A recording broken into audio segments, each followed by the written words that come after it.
স্বাগত জানাচ্ছি খাতুনগঞ্জ থেকে মতিঝিলে। সাথে আছে আমি শামীম জাহেদি। এই অনুষ্ঠানের মাধ্যমে আমরা তুলে ধরবো হচ্ছে বর্তমান বিনিয়োগ সম্ভব খাত ও তার বর্তমান অবস্থা এবং সেই সাথে অর্থের নানা বিষয়। আমাদের আজকের বিষয় সিমেন্ট শিল্প।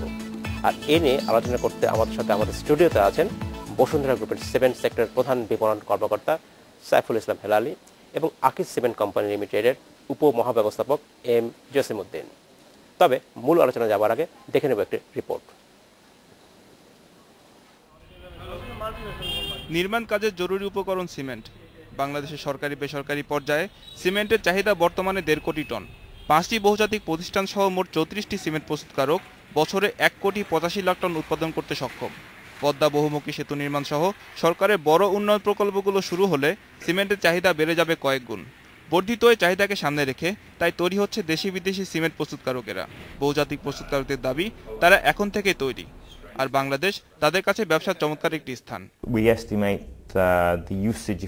বাংলাদেশে মাথাপিছু সিমেন্ট ব্যবহার মাত্র 60 কেজি, অথচ পার্শ্ববর্তী পশ্চিম বাংলায় তা গড়ে 120 কেজি।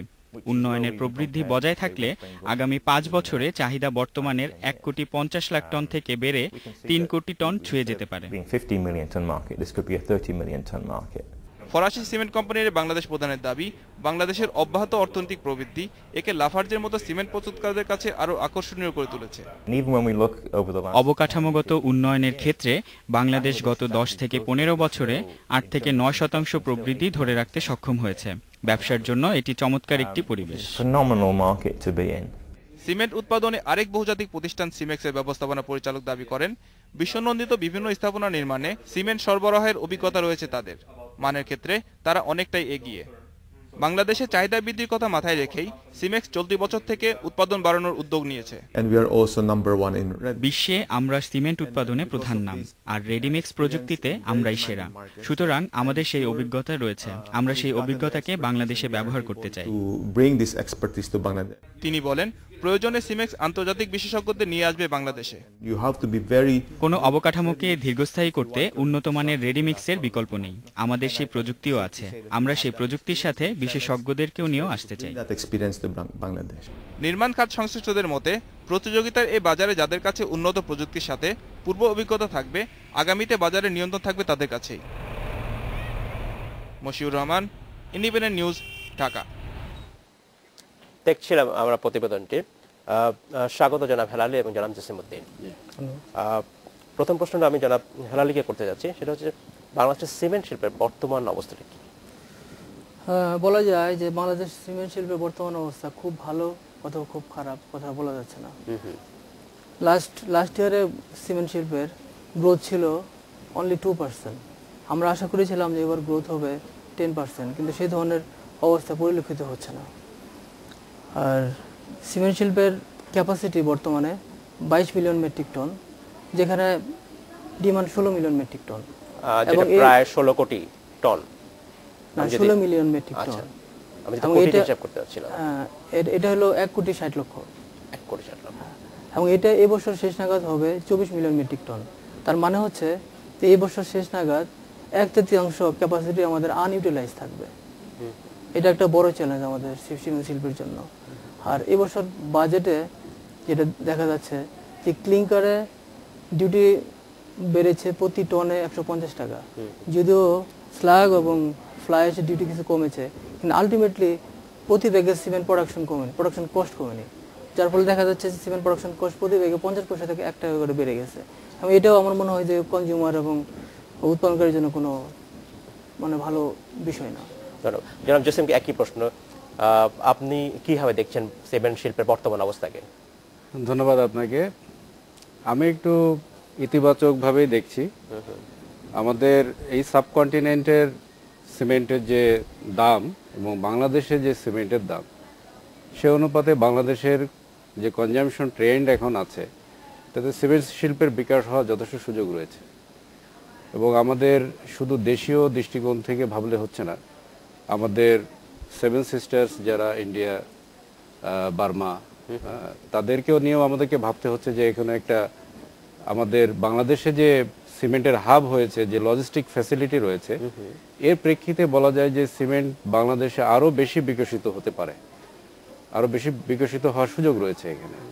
এবং পরিস্থিতি আমার কাছে মনে হয় যে এখন যদিও একটু আমরা ভাবছি যে একটু রিসেশন চলছে, এই বছরের শেষ দিক নাগাদ আশা করা যায় যে রিসেশনটা কেন হচ্ছে? রিসেশনটা অনেকটাই গার্মেন্ট সেক্টর, আমি আপনাকে উদাহরণ হিসেবে বলতে পারি যে 2011-তে যেখানে গার্মেন্ট সেক্টর কনজিউম করতো প্রায় 21%, সেটা এখন 10%-এ নেমে এসছে।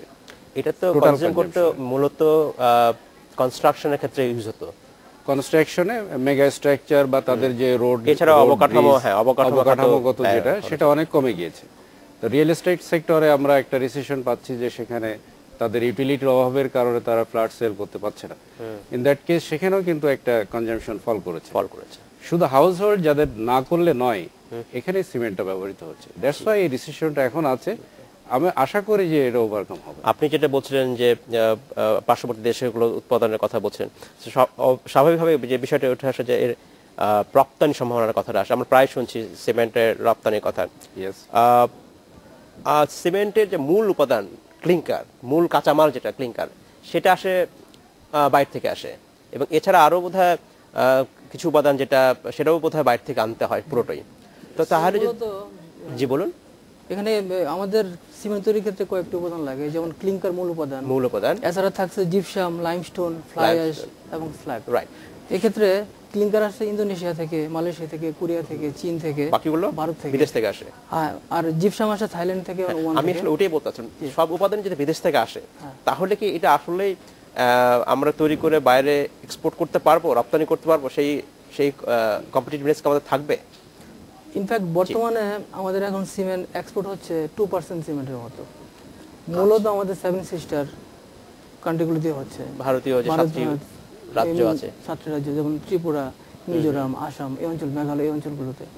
তো এখন যেটা জানা যাচ্ছে যে ওই অঞ্চলে যদি কোনো সিমেন্ট ফ্যাক্টরি হয়ে যায়, আমার মনে হয় যে আমাদের এই বন্দরের মাধ্যমে তারা চেষ্টা করছে, চট্টগ্রাম বন্দরের মাধ্যমে ভারী কোনো শিল্প প্রতিষ্ঠান নিয়ে যাবে। ওখানে যদি কোনো প্রতিষ্ঠান হয়ে যায়, তখন কিন্তু আমাদের এক্সপোর্টটা এই 7 সিস্টারে মোটামুটি বন্ধই হয়ে যেতে পারে। আপনি কিভাবে দেখছেন জানেন? আমি অ্যাড করতে চাই এর সাথে যে আসলে সিমেন্ট এক্সপোর্টের একটা ভালো সুযোগ আমাদের রয়েছে। এর কারণ হচ্ছে যে সিমেন্টকে হ্যান্ডেল করতে গেলে, বাল্ক ম্যাটেরিয়ালকে হ্যান্ডেল করতে গেলে যে ধরনের ইনফ্রাস্ট্রাকচার দরকার হয়, আমরা দেখতে পাচ্ছি যে শীতলক্ষা নদীর তীর ধরেই কিন্তু আমাদের 12-14টি সিমেন্ট ইন্ডাস্ট্রি, বড় বড় ইন্ডাস্ট্রি গড়ে উঠেছে। এর একটি বড় কারণ হচ্ছে যে আমরা এই ম্যাটেরিয়ালটা এখানে হ্যান্ডেল করতে পারছি। যেটা 7 সিস্টারের সমস্যাটা হচ্ছে যে তারা নদী পথে এই ধরনের হ্যান্ডেলিং তারা করতে পারছে না। তো আমরা ফিনিশ প্রোডাক্ট যদি এখানে তৈরি করি, যেহেতু আমরা অনেকটা তাদের মানে পেটের মধ্যে ভৌগোলিকভাবে, তাহলে যদি উৎপাদন হাবটা এখানে হয় এবং গভর্নমেন্টে যদি সঠিক পলিসি থাকে, তাহলে আমার মনে হয় যে আমাদের এখানে উৎপাদন হতে পারে এবং তাদের সেখানে যেহেতু ভালো প্রাইস আছে, ভালো চাহিদা আছে, আমাদের তুলনায় তাদের কিন্তু পার ক্যাপিটাল চাহিদাও অনেক বেশি, 100 কেজির বেশি। হ্যাঁ, তো সেখানে আমার মনে হয় যে এই সিমেন্টটা রপ্তানি হতে পারে। এটা গভর্নমেন্টের কিছু পলিসি। এখানে একটা বিষয় লক্ষণীয় যে আমাদের আসাম ত্রিপুরা অঞ্চলে তাদের কিন্তু লাইমস্টোন আছে। জি, মেঘালয়ে আছে। তারা যদি নিজস্ব লাইমস্টোন থেকে ক্লিংকার তৈরি করে, সেই ক্ষেত্রে কিন্তু আমরা ক্লিংকার নিয়ে এসে বাইরে থেকে এখানে এক্সপোর্ট করবো, এটা খুব সহজ হবে না। তো একটা সম্ভাবনা আছে, অনেক উন্নত বিশ্ব দেখা যাচ্ছে যে তারা সিমেন্ট পরিবেশগত কারণে সিমেন্ট ফ্যাক্টরিগুলি বন্ধ করে দিচ্ছে। ওই ধরনের যদি কোনো অপরচুনিটি পাওয়া যায়, সেই ক্ষেত্রে হয়তো আমরা এক্সপোর্ট করতে পারবো। আমি আরেকটা বিষয় আসতে চাচ্ছি, সেটা হচ্ছে যে আপনি যেটা বললেন পরিবেশের কথা, সিমেন্ট তৈরি উৎপাদন ব্যবস্থা এমন একটা বিষয় যেটা হচ্ছে পরিবেশকে ক্ষতি না করে কাজ করা একটা চ্যালেঞ্জ। অ্যাজ এ ইন্ডাস্ট্রি আপনারা সেটা কিভাবে দেখছেন? আপনারা সেটাকে মেনে চলছেন কিনা? পরিবেশের ক্ষতি না করে যে উৎপাদন ব্যবস্থাকে রাখছেন কিনা? আমরা বসুন্ধরা গ্রুপ থেকে সেটা মেনটেন করছি। মূলত দুটো জায়গা থেকে পরিবেশের ক্ষতি হয়। একটা হলো যখন র মেটেরিয়ালসগুলি নামানো হয় জাহাজ থেকে, এবং ফিনিশ গুড যখন আবার তোলা হয়, এই দুটো জায়গা থেকে। এই দুটো জায়গায় যদি কন্ট্রোল করা যায়, তখন মনে হয় যে পরিবেশের সমস্যাগুলি অনেকটাই সমাধান করা সম্ভব। ধন্যবাদ জনাব হেলালকে। আমরা একই কোশ্চেন নিয়ে জনাব জসিমউদ্দিনের কাছে যাবো, তবে তার আগে ছোট্ট আমাদের বিরতি দিতে হচ্ছে। দর্শক, আমাদের ছোট্ট একটা বিরতি দিতে হচ্ছে, আমরা ফিরে আসবো শীঘ্রই, আমাদের সাথেই থাকুন। স্বাগত আর একবার খাতুন কাছ থেকে মধ্যে। এই মুহূর্তে আমাদের সাথে যোগ দিচ্ছেন চট্টগ্রামে আমাদের প্রতিনিধি মামুন আব্দুল্লাহ। জনাব মামুন, চট্টগ্রামে সিমেন্ট কারখানাগুলোর উৎপাদন ব্যবস্থার কি অবস্থা?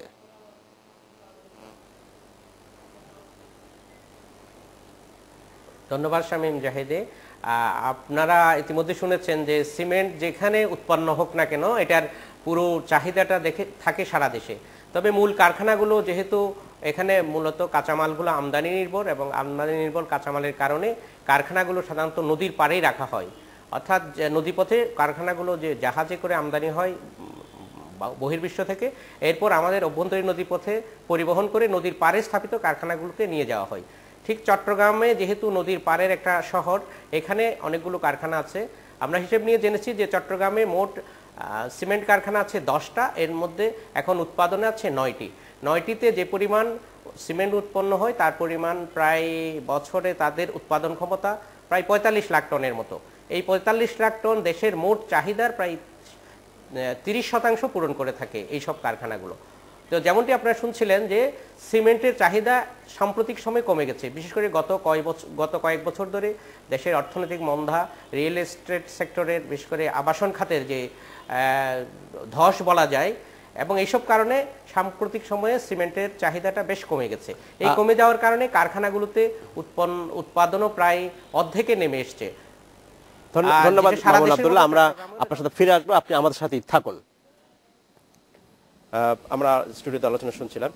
আমরা স্টুডিওতে আলোচনা বিরোধিতা যাওয়ার আগে যেটা আলোচনা করছিলাম যে পরিবেশগত বিষয়টা আপনারা কিভাবে দেখছেন আপনি?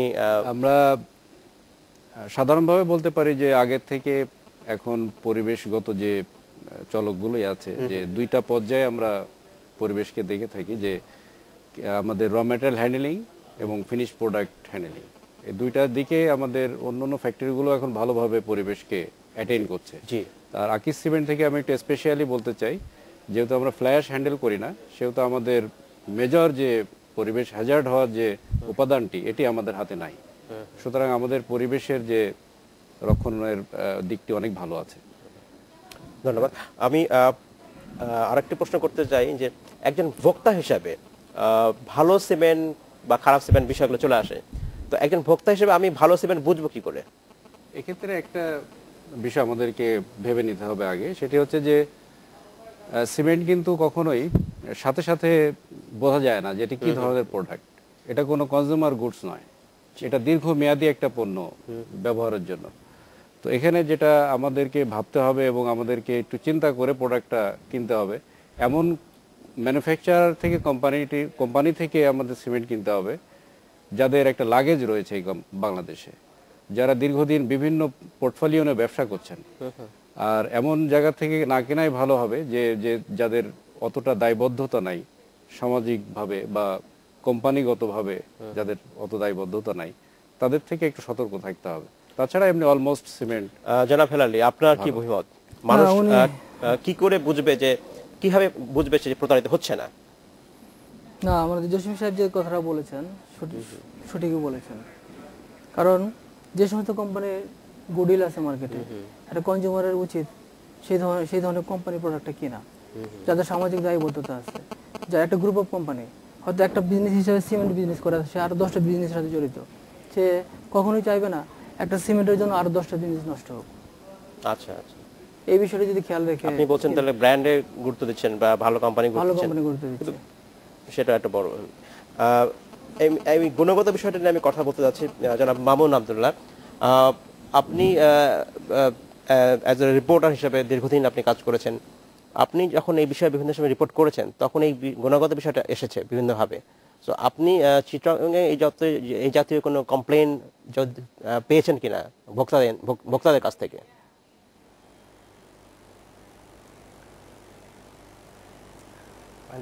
ধন্যবাদ শামীম জাহিদি।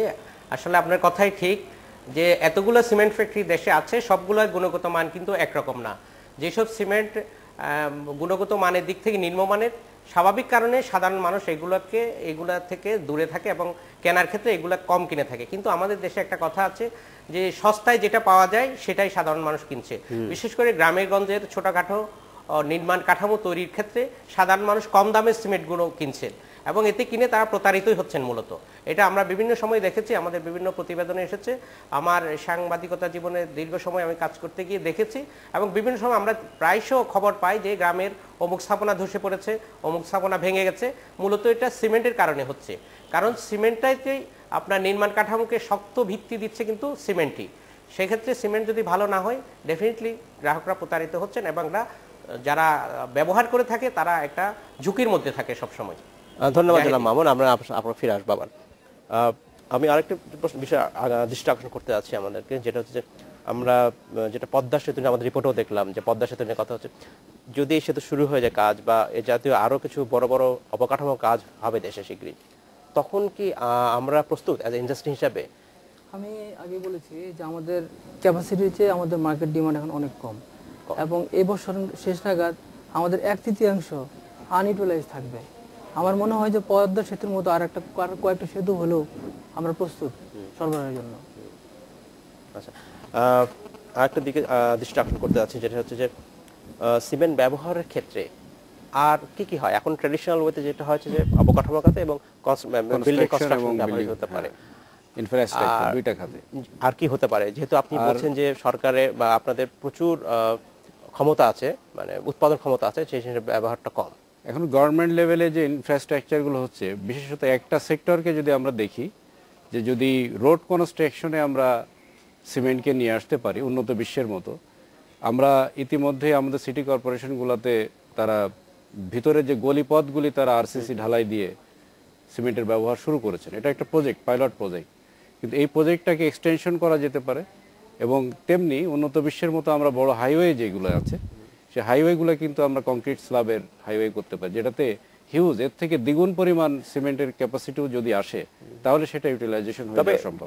এটার ইনিশিয়াল ইনভেস্টমেন্ট বেশি খরচ হবে যদি আমরা এইভাবে লং টার্মের জন্য একটা পিচ ঢালা রোডের থেকে এটা অনেক বেশি, আমাদের দেশ যেহেতু বন্যা প্রবণ এবং বৃষ্টি প্রবণ আমরা এলাকাতে আছি, আমাদের জন্য অনেক ভালো হবে এই রোডগুলো। ধন্যবাদ। আমাদের সময় খুব কম, সংক্ষেপে আমি একটা জিনিস জানতে চাচ্ছি যে সিমেন্ট শিল্পের সামনে মূল চ্যালেঞ্জ কি এখন? আমার মনে হয় সিমেন্ট শিল্পের এখন মূল চ্যালেঞ্জ যেটা, যে আমাদের প্রোডাকশন ক্যাপাসিটি আমাদের ডিমান্ডের চেয়ে বেশি। আমাদের যে ক্যাপাসিটি বাড়তেছে বা বেড়েছে, আমাদের এই ক্যাপাসিটি ইউটিলাইজ করতে হবে, এবং এই ক্ষেত্রে আমার মনে হয় গভর্নমেন্টের একটা বড় ভূমিকা আছে। গভর্নমেন্ট যদি বিভিন্ন সেক্টর, বিভিন্ন ক্ষেত্রগুলি শনাক্ত করে এখানে সিমেন্ট ব্যবহারটা বাধ্যতামূলক করে, অথবা ব্যবহারকে মানুষকে উৎসাহিত করে, তাহলে মনে হয় যে আমরা যে ক্যাপাসিটি বেড়েছে এটা ইউটিলাইজ করা সম্ভব হবে।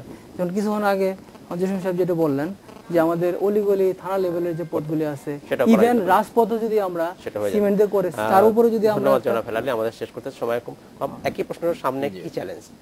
আমাদের এখনকার প্রধান চ্যালেঞ্জ তো অবশ্যই ক্যাপাসিটিটা অনেক বেশি। আমাদের অসুস্থ কিছু প্রতিযোগিতা রয়েছে, এই প্রতিযোগিতা থেকে সিমেন্ট শিল্পকে বাঁচাতে হবে, না হলে কোয়ালিটি ডেটোরেট করবে, ভোক্তা ক্ষতিগ্রস্ত হবে। তো সেই জন্য আমাদেরকে, আমার মনে হয় যে গভর্নমেন্টের একটু এগিয়ে আসা উচিত, যাতে আমরা কিছু এক্সপোর্টের দিকে যেতে পারি, ব্যবহারের বৈচিত্র্য আনা যেতে পারে সেটা। ধন্যবাদ জনাব জসিমউদ্দিন, জনাব হেলালি, এবং ধন্যবাদ জনাব মামুন আব্দুল্লাহ, আপনার সবাইকে আজকে অনুষ্ঠানে অংশগ্রহণ করার ধন্যবাদ। ধন্যবাদ দর্শক, এই মুহূর্তে আমাদের শেষ করতে হচ্ছে। আজকের মতো খাতুনগঞ্জ থেকে মতিঝিলে আমাদের সাথেই থাকুন।